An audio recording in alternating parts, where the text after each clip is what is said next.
For 27-year-old Vikas Yadav and 25-year-old Aman Yadav, their world is confined to one small room where they lie, destined to be bedridden for the rest of their lives. The brothers live in Bhopal's JP Nagar colony, right in front of what is now only the skeletal remains of the Union Carbide India Limited pesticide plant. They were not even born when the poisonous gas that caused devastation in Bhopal leaked on the fateful night of December 2nd and 3rd, 1984.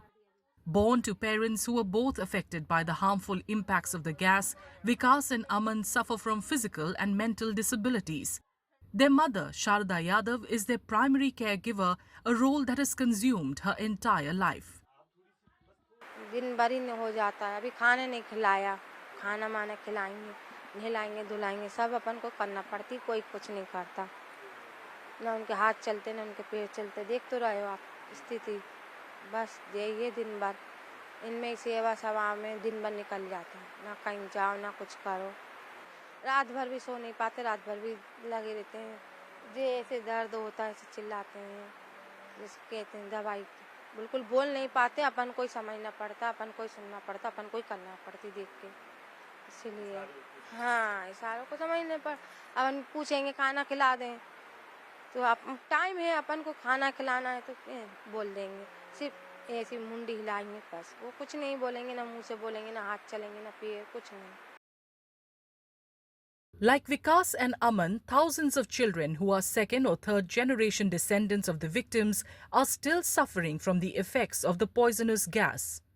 Twin brothers Ahmed and Aqib, born to Abdul Saeed Khan, a former Union Carbide employee who was present in the factory at the time of the accident, are also living a similar fate. शादी के 17 साल बाद ये बच्चे हुए और बच्चे मतलब पैदाइशी मतलब मेंटली रिटार्डेड रहे. डॉक्टरों को सबको दिखाया तो उन्होंने कहा कि गैस का भी इसमें असर हो सकता है, जिसकी वजह से ये नॉर्मल नहीं. Kammo B and her husband, residents of JP Nagar, are both victims of the gas tragedy.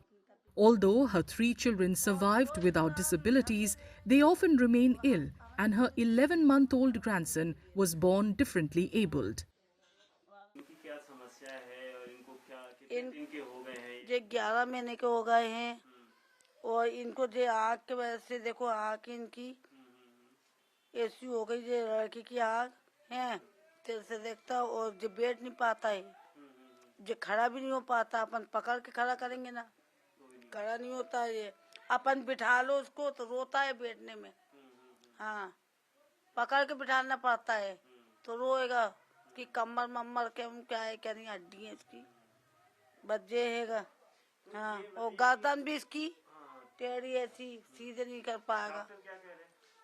Doctor दवाई दे देते हैं, बस दवाई लेके आ जाओ, कैल्शियम की कमी बताइए. According to medical experts, those exposed to the gas suffered long-term effects, including genetic mutations. नहीं, क्या होता है, इसको जेनेटिक म्यूटेशन बोलते हैं. जेनेटिक म्यूटेशन में क्या होता है, सेल लेवल पे काम करता है, क्रोमोसोमल लेवल में काम करता है. तो जैसे कि मैं गैस पीड़ित हूँ, आप गैस पीड़ित हैं, मेरे में 0.5% है, तुम में 0.5% है, हम दोनों की शादी हो गई तो अगला बच्चा जो पैदा होगा 1% में, फिर उससे अगला पीढ़ी में 2% में, तो ये सब चीज दिखेंगी. किसी का ब्रेन डिफेक्ट हो रहा है, किसी का हाथ पांव नहीं चल पा रहे हैं, तो तरह तरह का म्यूटेशंस रहते हैं. तो इसी को जेनेटिक म्यूटेशन बोलते हैं, जो टिश्यू लेवल पे काम करता है. Rashida B, one of the survivors of the tragedy who later became a prominent advocate for survivors, works to help children affected by the disaster. अब 70 बच्चों के लिए हमने शुरू किया कि इनका कैसे काम करें, क्या करें. उसके बाद एक स्कूल था उसमें लगाया, फिर हमने अपना खुद के थेरेपिस्ट लाए. भोपाल मेडिकल अपील ने हाथ बढ़ाया और उन्होंने कहा कि अगर आप ये काम कर रहे हैं तो हम आपकी मदद करेंगे. तो आज यहाँ पे 1350 बच्चे हैं जो बहुत छोटेपन से हम लेते हैं, 1 दिन से 12 साल तक का बच्चा लेते हैं. अगर माँ बाप चाहें कि हम इनका speech therapy, physiotherapy, occupational therapy, education कराएंगे तो इनका रोज का 1600 रुपये रोज लगते हैं, जबकि उनके 16 रुपये की आमदनी नहीं है, तो वो 1600 रुपये कहाँ से लगाएंगे. तो वो बच्चे ऐसे करते करते मर जाते हैं. हजारों बच्चे मौत की नींद सो गए इलाज के अभाव में, क्यों इलाज ही नहीं मिल पाया उन्हें। Although the government does not have any separate data of differently abled children born in gas-affected families, the centre gives pension to everyone under the Social Justice Pension Scheme. In 2016, the government had formed a scientific advisory committee of the National Institute for Research in Environmental Health. The study took 1,250 children born to gas-affected women and the same number of non-affected newborns as a sample. Members of a monitoring committee appointed by the Supreme Court to help the survivors of the tragedy alleged that though the study was conducted, its findings were never made public.